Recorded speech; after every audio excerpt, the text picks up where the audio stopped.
आगे है basic course.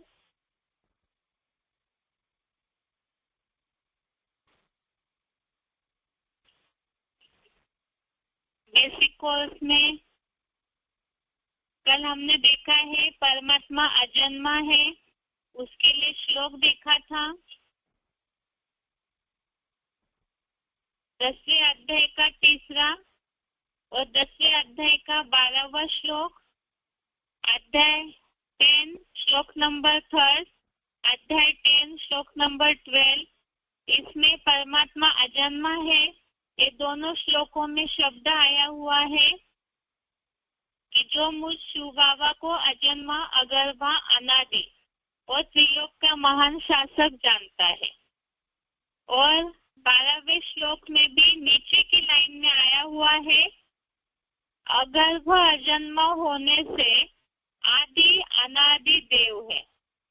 अर्थात परमात्मा जो है, जो 11वें अध्याय में शब्द आया हुआ है प्रवेश तुम, तो प्रवेश करके कार्य करते हैं, गर्भ से जन्म नहीं लेते हैं, न ही जन्म मरण के चक्र में आते हैं। इसके साथ साथ हमने कल समझा था आत्माएं जन्म मरण के चक्र में क्यों आती है, क्योंकि आत्माएं प्रकृति में बंध जाती है और जो रस गुण है वो आत्माओं के जन्म मरण में चक्र में आने का एकमात्र कारण है, क्योंकि आत्माएं उसमें आसक्त हो जाती है, तीनों गुणों को भोगती है। अर्थात प्रकृति जो है 5 तत्वों का जो पुतला है, उसमें सतयुग त्रेतायुग से कलयुग तक उतरते उतरते शरीर रूपी प्रकृति में जो परिवर्तन आता है, उसी अनुसार युगांतर में जो गुणों का असर हो जाता है प्रकृति पे, आत्मा उस शरीर रूपी पिंजरे में बंधने के कारण उसमें आसक्ति आ जाती है, अटैचमेंट आता है, साथ साथ उसमें जो सुख दुख भोगती है। तो वो सबके कारण ही आत्माएं जन्म मरण के चक्र में आने के लिए बंधी हुई है। लेकिन परमात्मा में और आत्मा में क्या अंतर खास? परमात्मा जो है वो कर्मों में बंधते नहीं है, आसक्त नहीं होते हैं, इसीलिए ही वो जन्म मरण के चक्र से न्यारे हैं, अर्थात ही परमात्मा अजन्मा है। इसके लिए ही हमने परमात्मा जन्म मरण के चक्र से न्यारा है, इसके लिए 9वें अध्याय का 9वां श्लोक देखा, अध्याय 9 श्लोक नंबर 9, और चौथे अध्याय का 14वां श्लोक, अध्याय 4 श्लोक नंबर 14। इसमें ये बात आई है कि मुझे अच्छे बुरे कर्मों का बंधन नहीं मुझे कर्मों के फल में कोई प्रकार की इच्छा है, और इसीलिए ही परमात्मा कर्मों के बंधन में नहीं बनते हैं। इसी का परिणाम, इसका रिजल्ट है कि आत्माएं जन्म मरण के चक्र में आने के कारण शक्ति क्षीण हो जाती है, तो आत्मा एक शरीर होती है, और परमात्मा जन्म मरण के चक्र में नहीं आते, सुख दुख भोगने से परे है, कर्मों के बंधन में नहीं बनते, प्रकृति से अलग है, इसीलिए ही वो अभोक्ता है और इसीलिए ही वो अक्षर है, अर्थात शरीर नहीं होते, शक्ति क्षीण नहीं होती है। इसके लिए हमने 15वें अध्याय का 16वां श्लोक देखा, अध्याय 15 श्लोक नंबर 16। इसमें ये बात आई हुई है कि संसार में सभी प्राणी भोक्ता अर्थात भोगने वाले हैं, सुख भोगते हैं, और परमात्मा एक अभोक्ता है। दो ही प्रकार की आत्माएं हैं। इसमें आगे परमात्मा जन्म मरण के चक्र में नहीं आते हैं, इसीलिए ही वो मनुष्यों के जन्मों को जान पाते हैं, और आत्माएं शुरू से ही लिंग से सुनिए कि आत्माएं जन्म मरण के चक्र में आती है, जन्म मरण के चक्र में आने के कारण उसका मूल कारण है प्रकृति के गुणों को भोगती है और इसीलिए जन्म मरण में कर्मों के बंधन में आती है और जन्म मरण में आने के कारण आत्माओं की शक्ति क्षीण हो जाती है। अर्थात ही आत्मा की शक्ति क्षीण होना अर्थात मन बुद्धि की जो क्षमता है वो कम हो जाती है और उसके कारण ही आत्मा अपने जन्मों को भूलती है। मनुष्य अपने जन्म मरण के चक्र में आने के कारण अपने जन्मों के बारे में कुछ जान नहीं पाते हैं, भूल जाते हैं और इससे ही परमात्मा की जहाँ बात आई तो परमात्मा अजन्मा है इसलिए क्योंकि वो कर्मों के बंधन में नहीं बनते, प्रकृति से न्यारे है और इसीलिए ही जन्म मरण के चक्र में न्यारे होने के कारण ही परमात्मा अक्षर है, अभोक्ता होने के कारण अक्षर है और इसीलिए ही शक्ति क्षीण नहीं होती। तो इसीलिए है परमात्मा अकूट ज्ञान का भंडार है, तो वो मनुष्यों के जन्मों को जान पाते हैं और इसी का रिजल्ट है कि परमात्मा त्रिकालदर्शी है और मनुष्य जिस वर्तमान जीवन में जीते हैं उसका भी पूरी बात याद नहीं रख पाते हैं क्योंकि वो सुख दुख को भोगते भोगते आत्मा की शक्ति क्षीण हो जाती है। इसी के लिए ही मनुष्य अपने जन्मों को नहीं जान सकते। इसके लिए ही चौथे अध्याय का 5वां श्लोक देखिए, अध्याय 4 श्लोक नंबर 5।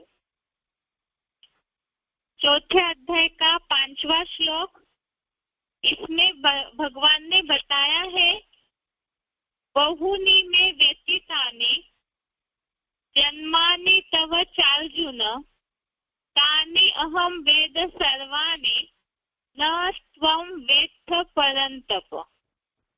श्लोक दोबारा, बहुनी में व्यतीतानि जन्मानि तव चार्जुन तानि अहम वेद सर्वाणि न त्वं वेत्थ परन्तप। अर्थात हे अर्जुन, मेरे और तेरे असंख्य जन्म बीते हैं, उन सब को मैं जानता हूँ, शत्रु तापक तू नहीं जानता है। यहाँ भगवान गीता ज्ञान तो अर्जुन को दे रहे हैं लेकिन भगवान कोई पार्शलिटी तो करते नहीं है। तो गीता जो है वो सारे मनुष्य जीवन का ही शास्त्र है, मनुष्य जीवनों की उलझनों को सुलझाने वाला गीत है, भगवान का बोला हुआ श्रीमत है। तो इसीलिए यहाँ अव्वल नंबर अर्जुन को संबोधित करके बाकी जो नंबरवार है उनके लिए भी ये बात है कि अर्जुन के लिए भगवान ने बोला मेरे और तेरे असंख्य जन्म बीते हैं, उन सब को मैं नहीं जानता, मैं जानता हूँ।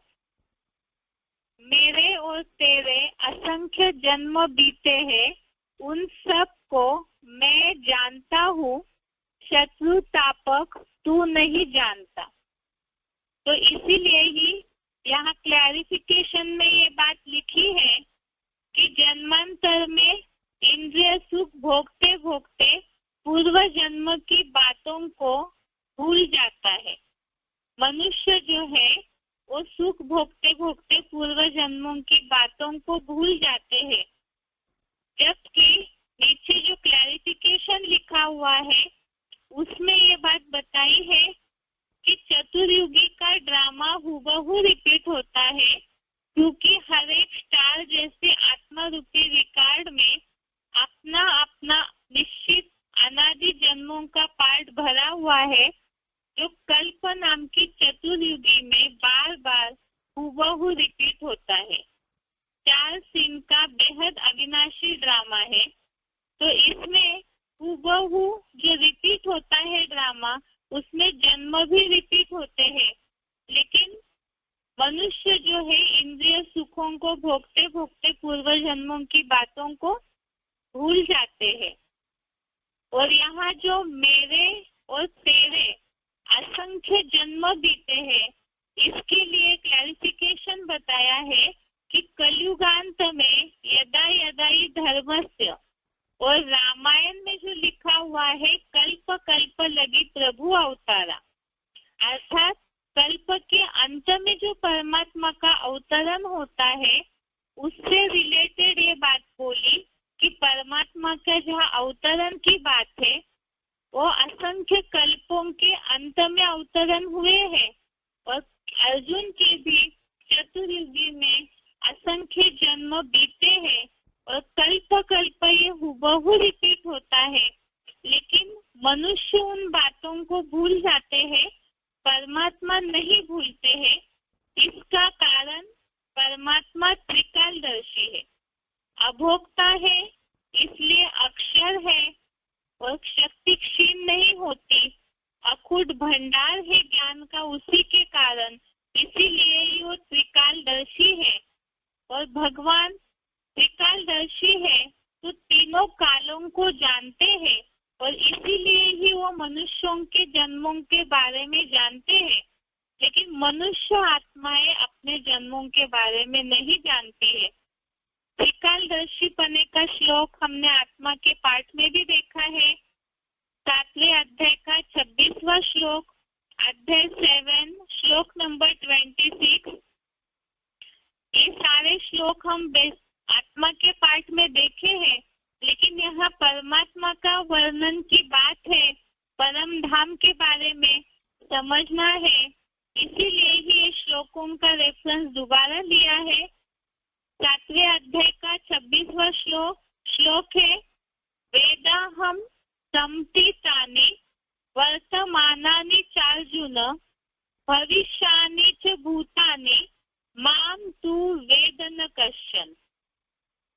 श्लोक दोबारा देखिए, वेदाहम सम्तितानि वर्तमानानि चार्जुन भविष्यानि च भूतानि माम तू वेद न कश्चन।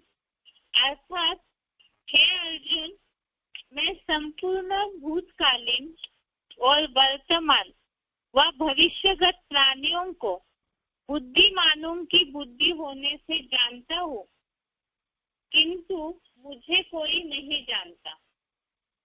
अर्थात परमात्मा जो है वो बुद्धिमानों की बुद्धि है, त्रिनेत्री है, त्रिकालदर्शी है, तो इसीलिए वो तीनों कालों को जानते हैं, लेकिन मनुष्य तो भूल जाते हैं, इसीलिए ना वो अपने आप को जान पाते हैं ना परमात्मा को यथार्थ रीति से जान पाते हैं।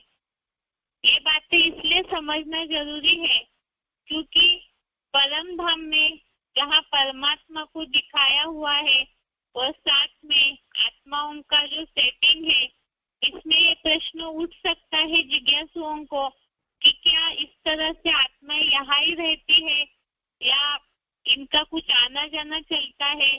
जो प्रश्न हमने शुरू में जिज्ञासुओं को पूछने के लिए बताए हैं, तो उस हिसाब से बहुत सारी बातें आती है जिसमें आत्मा और परमात्मा का डिफरेंस, अंतर यहाँ बताना जरूरी है।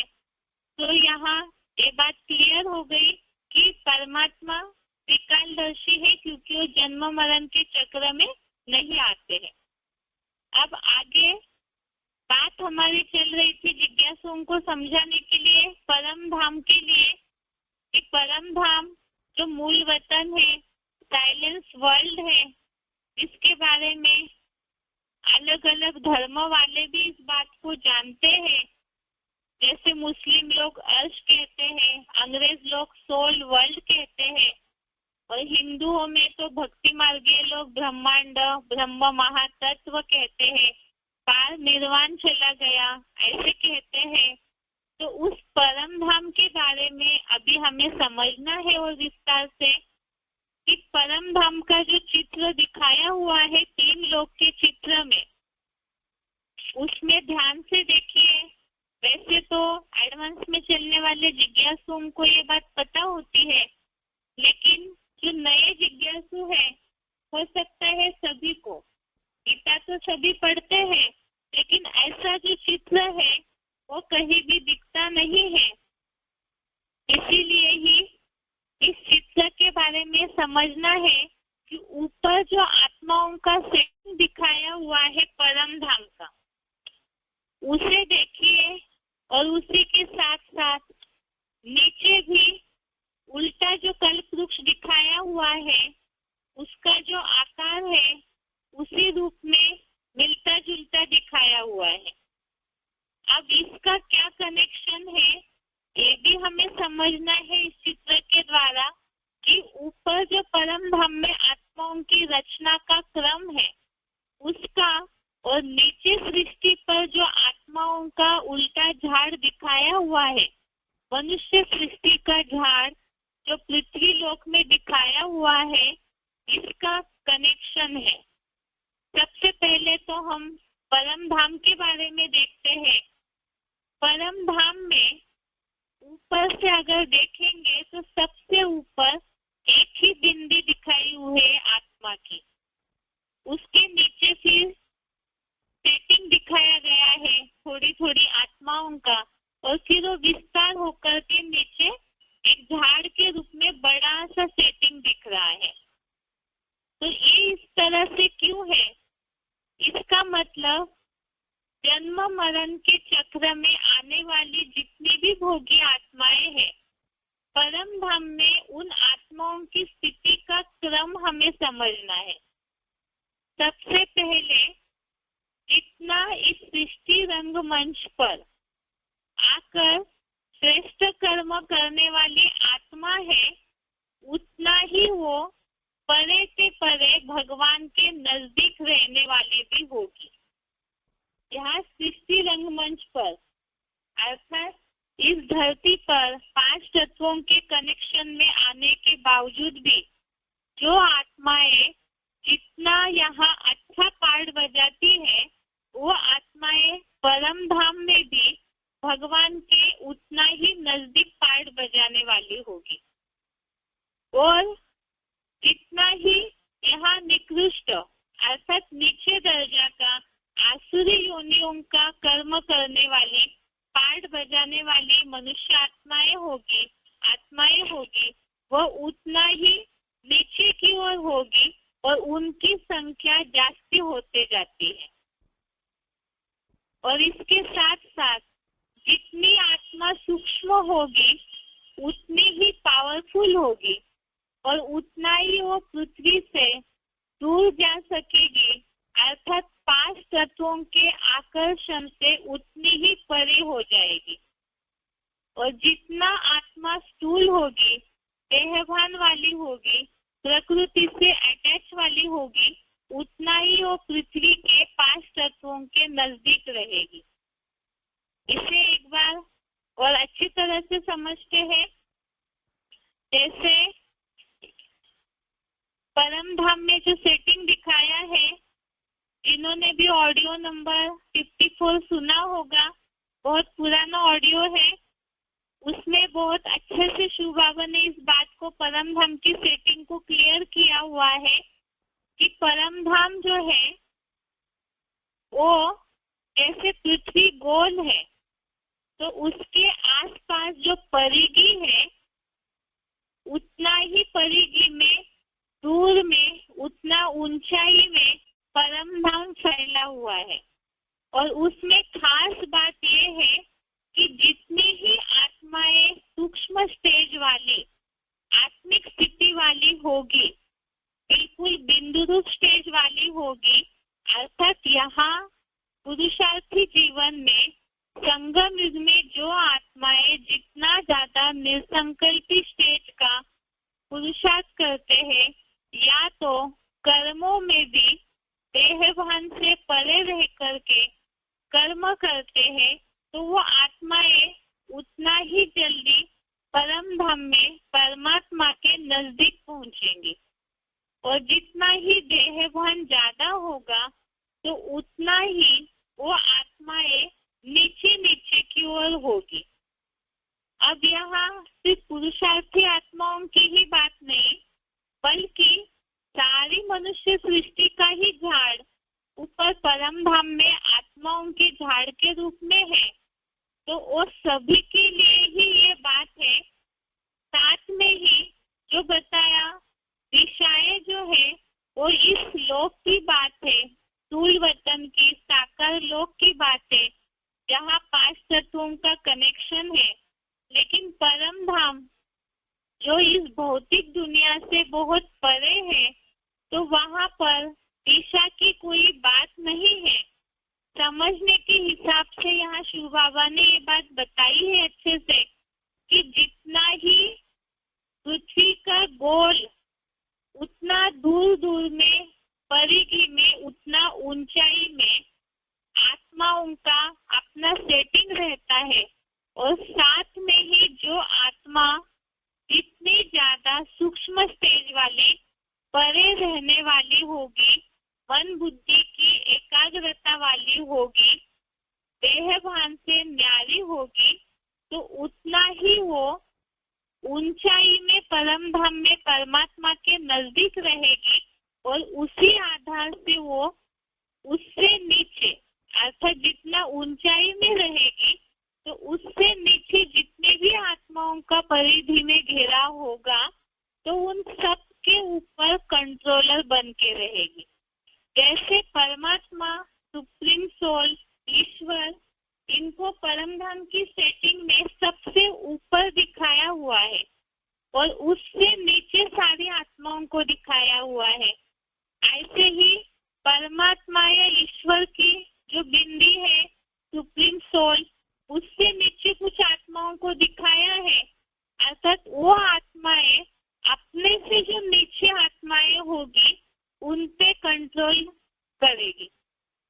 लेकिन यहाँ बात इस सृष्टि के अनुसार नहीं लेनी है कि जैसे इस सृष्टि पर ऑर्डर के अनुसार कंट्रोल किया जाता है, वाचा के आधार पे कंट्रोल किया जाता है। तो परम धाम में तो ये सब भौतिक चीजों की, देहभान के आधार से कंट्रोल करने की कोई बात नहीं आती है। यहाँ आत्मा जितनी सूक्ष्म स्टेज वाली होगी उतनी पावरफुल होगी। परम धाम से, परमात्मा से जितनी ज्यादा योग की शक्ति भरी हुई होगी, तो उसी आधार से वो परमात्मा के नजदीक रहने के कारण ऑटोमेटिकली ही और आत्माएं नंबरवार उनके कंट्रोल में आ जाएगी। कंट्रोल में आना अर्थात यह देहभान के आधार से नहीं, यहाँ बात रिगार्ड की है या तो अपने आप ही उनसे कम शक्ति है, ये बात अपने आप ही आत्माओं को महसूस होगी।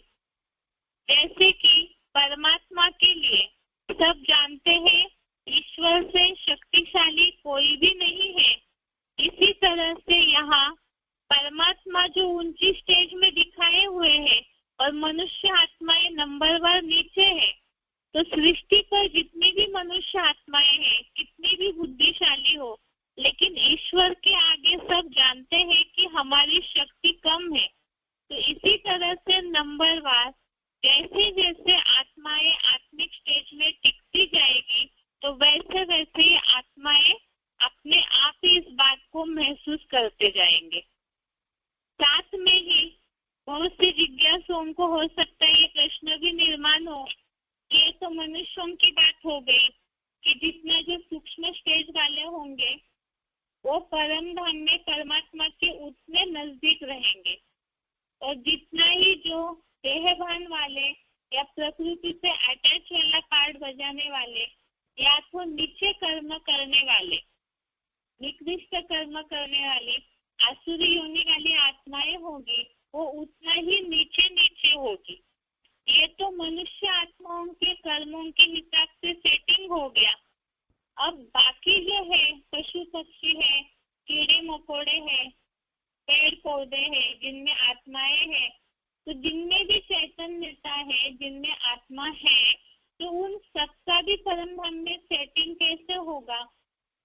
मनुष्य आत्माओं के बाद जैसे जैसे जिनमें चैतन्यता नंबरवार होगी, कीड़े मकोड़ों में जानवर, पशु पंछी, उसके बाद पेड़ पौधे, तो जिनमें नंबरवार जैसी जैसी चैतन्यता कम कम होती जाती है, तो वैसे वैसे वो आत्माएं पृथ्वी के 5 तत्वों के उतना नजदीक ही परम धाम में रहेगी। और जितनी जो आत्माएं सूक्ष्म स्टेज वाली होगी तो उतनी ही वो ज्यादा परम धाम में ऊंची स्टेज में परमात्मा के नजदीक रहने वाली होगी। इसी हिसाब से यहाँ बताया कि उसी आधार से जितना ऊपर परम धाम में आत्माएं ऊंची स्टेज वाली होगी तो उतना वो इस सृष्टि पर पहले आएगी कार्ड बजाने के लिए, और पहले आकर के उतना ही सुख शांति का पार्ट बजाएगी भी, और साथ में इस सृष्टि पर वैसे ही वातावरण को बना करके भी रखेगी। और जितनी जो आत्माएं नीची स्टेज वाली होगी वो परम धाम से इस सृष्टि पर उतरेंगे, और परम धाम की वो सुख शांति की स्टेज को लंबे समय तक अपने में कायम न रख पाने के कारण वो उतना ही जल्दी तामसी भी हो जाएंगे, और तामसी होकर के फिर सृष्टि को भी नीचे गिराने के या पतन में लाने के निमित्त बन जाते हैं। इसमें तो हम एडवांस कोर्स में जो कल्प सूक्ष्म का चित्र देखा है उस आधार से अगर हम समझना चाहेंगे तो जैसे सतयुग त्रेता युग में सबसे पहले तो विनाश के बाद जैसे ही सतयुगी पहला जन्म शुरू होता है तो नंबरवार परम धाम से जो आत्माएं आएगी तो उतना ही वो आत्माएं वैसा ही सुख शांति का पहले जन्म में आने वाली आत्माएं लंबे समय की सुख शांति का पार्ट बजाती है, और जितना जितना जो जन्म कम होते जाते हैं दूसरे तीसरे जन्मों में आने वाली, तो उनका पहले जो सुख भोगा हुआ है आत्माओं ने वो सुख कम होता जाता है, और यहाँ पर भी वो आकर के वैसे ही परसेंटेज में नीचे गिरते जाती है। ऐसे ही नंबर युग युगांतर अर्थात त्रेता युग में जो आने वाले हैं और जल्दी नीचे गिरेंगे, द्वापर युग और कलयुग में आने वाली आत्माएं उतना ही नीचे गिरते जाएगी। बहुत सी जिज्ञासुओं को प्रश्न उठ सकता है कि अभी ये सृष्टि में जब परमात्मा इस सृष्टि पर आए हुए हैं ऐसे बताया जा रहा है तो फिर भी ये सृष्टि में तामसीपना क्यों है? तो इसका यही कारण है कि पूरी सृष्टि में जब तक अज्ञान अंधकार न फैले तब तक आत्माओं का ऊपर जाना होगा भी नहीं, क्योंकि सभी को ही ऊपर से परम धाम से जो भी और आत्माएं बची हुई है, जब सारी आत्माओं से परम धाम खाली हो जाएगा तभी सब ऊपर जाएंगे, और इसीलिए ही वो आत्माएं जितना नीचे उतरती जाएगी तो उतना ही इस सृष्टि को तामसी बनाते जाएंगे। जो पहले सृष्टि पर उतरे हुए हैं उनकी भी शक्ति कम हुई है, और जो बाद में उतरते जाते हैं उनकी भी शक्ति जल्दी कम हो जाती है। उस कारण से जब सृष्टि में पूरा तामसीपना आ जाता है तब ही सबको उठा करके इस दलदल से परमात्मा फिर ज्ञान योग की रोशनी के द्वारा परम धाम में उस निराकारी धाम में आत्मलोक में पहुंचा देते हैं। क्योंकि इस सृष्टि पर जब आत्माएं उतरती है तो वो ये भूल जाते हैं कि हमारा कोई अलग से धाम भी था, कोई अलग से शांति धाम, कोई आत्मलोक भी है जहाँ आत्माएं सदैव शांति की स्टेज में रहती है।